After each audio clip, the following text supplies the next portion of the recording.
When do you think this will conclude? Are you afraid of being convicted? Do you want to talk about Michael? Are you angry? Folks, things are going from very bad to even worse for Donald Trump.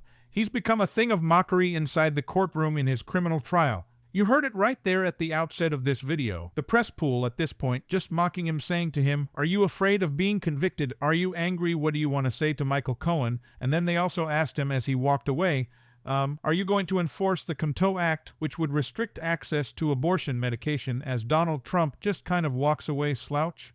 Let me play that clip one more time for you, so you can hear it now that you know what to look for here. Take a look at it right now. Play the clip.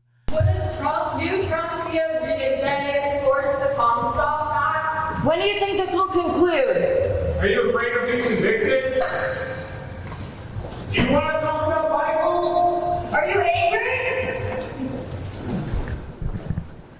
That was Donald Trump exiting his criminal trial on day 17 of week 5.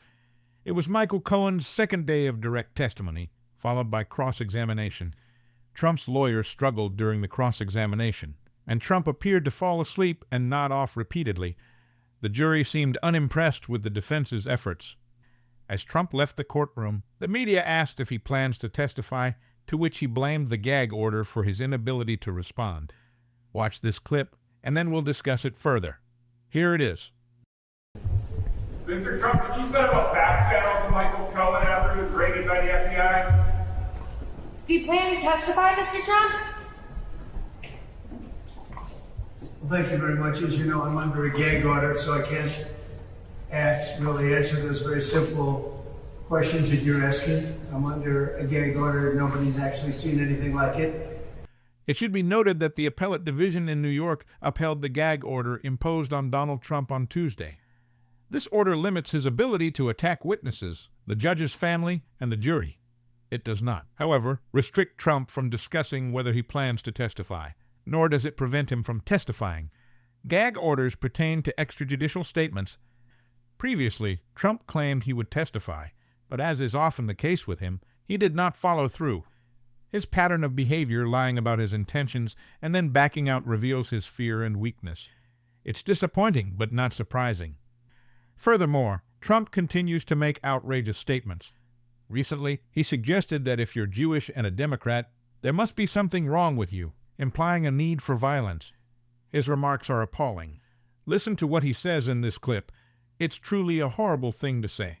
Calls Alan Dershowitz, a great gentleman. This is election interference at the most obvious, and every American, no matter whether you're on the Trump team or against him, whatever political affiliation it is, and he goes on to say he's a Democrat. He can't be right about everything because he's making a big mistake. If you're Jewish and you're a Democrat, and that includes Alan Dershowitz, you ought to have your head examined. You see what's going on with Israel. And then he struggles to say the word battleground states. Listen to what he says here. For the voters across the country in these battleground states, many. Then he falsely claims that food prices are up 80%. Listen to what he says here. Anything. They go for food and it's 40, 50, 60, 70, 80% more than it was just a couple of years ago. So that's a shame. That's what Donald Trump said as he was exiting his criminal trial. He's also brought along MAGA Republican members of Congress and supporters he calls his surrogates to help him try to circumvent the gag order. For example, here is MAGA Republican Senator Tommy Tuberville from Alabama admitting on right-wing media that he attended Trump's trial specifically to help Trump violate the gag order. Listen to his own words. Hopefully we have more and more senators and congressmen go up every day to represent him and be able to go out and overcome this gag order. And that's one of the reasons we went, is to be able to speak our piece for President Trump. Well, that's good. You know, if he can't speak on the sham this trial is, they can't put you under a gag order. Not yet, the way things are going. One of the things Tommy Tuberville mentioned earlier in the week was how sad and depressing the courtroom is. Listen to what he has to say. Respect. Here's what I'm seeing, too. It is depressing. That courtroom is depressing. This is New York City, the icon of our country. And we got a courtroom that's the most depressing thing I've ever been in.